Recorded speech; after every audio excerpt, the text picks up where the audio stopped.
दिल ना दिया तो बोलो क्या किया ए मुजरा कौन है ओ बसंती के सामने मत नाचना बसंती।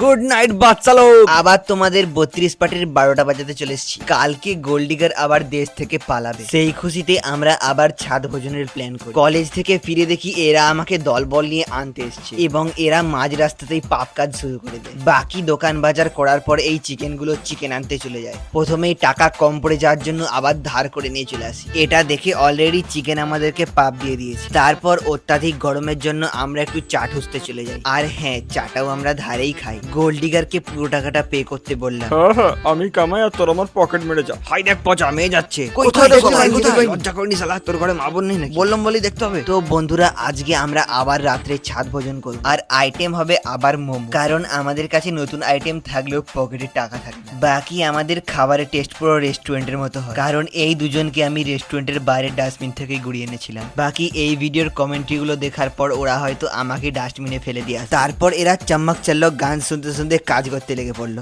এখনো বাকি চিরকুটের দল এসে উপস্থিত হয়নি। রেগে মেগে এ নিজের গায়ের জোর চিকেনের উপর দেখাতে লাগলো। আমিও রাগ দেখিয়ে ময়দা মাখাতে বসে পড়ি। মনে মনে ভেবে নিলাম চিরকুটের দল এলে ওদেরকে দিয়ে মুজরা করাবো। তারপর আমি নিজেই একটু মুজরা করে ফেলি। বাকি আমার মুজরাটা কেমন লাগলো তোমরা একটু কমেন্ট করে জানিয়ে দিও। তারপর চম্পা চামেলি এসে স্যুপ বানানোর জন্য প্রিপারেশন নিচ্ছিল। রেডি হয়ে যাওয়ার পরে এরা কোঁড়া উনুনে বসিয়ে দিল। কোঁড়ার পিছনটা ভালো মতো জ্বালানোর পর দেখি তাতে আর বিচ্ছু এসে উপস্থিত হলো। এ বললো তোরা আমাকে দিয়ে মুজরা করাতে পারবি নি, কারণ আমি তোদের জন্য ভেরি গুড়ের চা এনেছি। তারপর আমি একে বললাম চা যদি খারাপ খেতে হয়েছে তাহলে আমার চেয়ে ভালো আর কেউ হবে না। এ বলে একদম ফ্যান্টাস্টিক হয়েছে, পুরো ঘোড়ার হিসুর মতো। তারপর খেয়ে দেখলাম সত্যি চাটা অসাধারণ হয়েছে, কারণ এটা স্পেশাল পাশের বাড়ির কাকিমা তৈরি করে দিয়েছিল। আর খাওয়ার পর আমরা লাইট স্পিডে কাজ করতে থাকি। এরপর তোমরা একটু মুজরা দেখে নাও।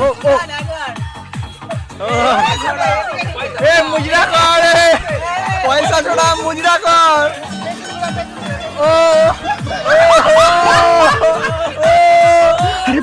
अरे खतरनाक लोग हैं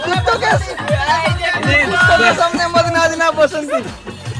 দাঁড়াও, আবার একটু পর মুজরা হবে, ততক্ষণ একটু ময়দা মাখিয়ে ফেলি। তাড়াতাড়ি সব দেখে নিলে তোমরা আর ভিডিও দেখবে না। ময়দা তো মাখানো হয়ে যাবে, কিন্তু মোমোতে সেফ কি করে দেবো সেটাই ছিল চিন্তার বিষয়। পিছনে এ মোটা ভাইকে ফোন করছিল আর গোল্ডিগার চুপচাপ কাঁদছিল। জিজ্ঞাসা করতে এ বললো ভাই গার্লফ্রেন্ডের চক্কর নয়, শুধু পেঁয়াজ কাটছে বলে তাই। এদিকে দেখি কোড়ার পিছন বাস্ট হয়ে আগুন নিভে গিয়েছিল, তাই আবার ঘুরে জ্বালিয়ে দিলাম। আমাদের মোমোর ভিতরের পুর রেডি হয়ে গেছে আর ময়দাও ভালো করে রেডি হয়ে গেছে, কিন্তু আমি বুঝতে পারছি না চিল্লার পার্টির এত আনন্দ আসে কোথা থেকে। এখনো মোমো রেডি হয়নি আর এরা খাওয়ার খুশিতে মুজরা করতে লেগে পড়েছে।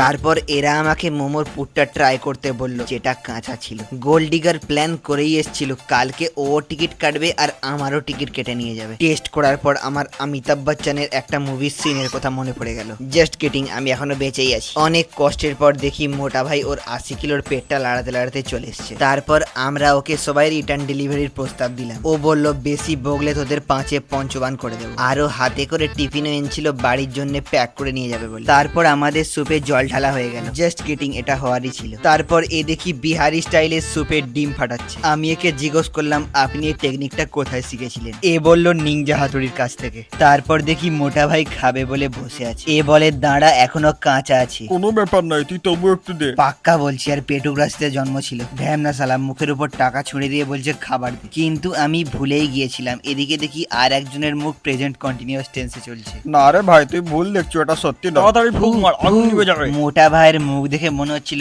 ওর পেটে ইঁদুর ডাব্লিউ খেলতে শুরু করে দিয়েছে। তারপর আমরাও ফুল স্পিডে মোমো বানাতে লেগে পড়ি। মা কাকিমারাও দেখে ভাবছিল এরা কেন মেইছে না হয়ে জন্মালোনি। ফাইনালি আমাদের স্যুপ রেডি হয়ে গেছে। তারপর মোমোর পুরটাকেও আমরা ভালো করে কুক করে নিলাম। তারপর আমি ভাবলাম এই শেফ গুলোকে একটু মোমো বানানো শিখিয়ে দিই, কিন্তু এ বলল দেখ আমি পারবো। পরের মুহূর্তে এরা আমাকে অবাক করে দিল।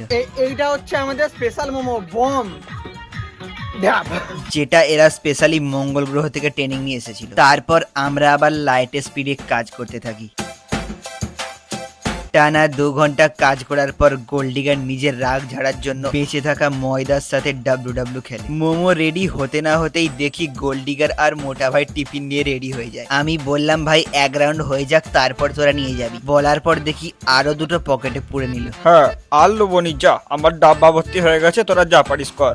তারপর আর কি আমরা পেটের ডাব্বা ভর্তি করে গপ গপ করে খেতে থাকি। আর খাবারের টেস্ট কেমন হয়েছে তোমরা প্লিজ বলে দিও। আমি এদেরকে বলছিলাম খাবারটা কেমন হয়েছে তোরা প্লিজ একটু ভিউয়ার্সদেরকে জানা, কিন্তু ওদের সেই সময়টুকু হচ্ছিল না, তাই ক্ষমা করে দিও। তো গাইস আজকে এখানেই টাটা, দেখা হচ্ছে নেক্সট ভিডিওতে। কোথা পালাচ্ছিস বলে দে। পালাচ্ছে গাইস, আজকে এখানেই শেষ, দেখা হচ্ছে নেক্সট ভিডিওতে। আর ডেইলি শর্টস রয়েছে, প্রতিদিন তোমরা দেখবে, ঠিক আছে? হ্যাঁ, তোমাদেরকে এন্টারটেইন করার জন্য ভিডিও বানাই। বাকি টাটা, পরের ভিডিও দেখা হচ্ছে।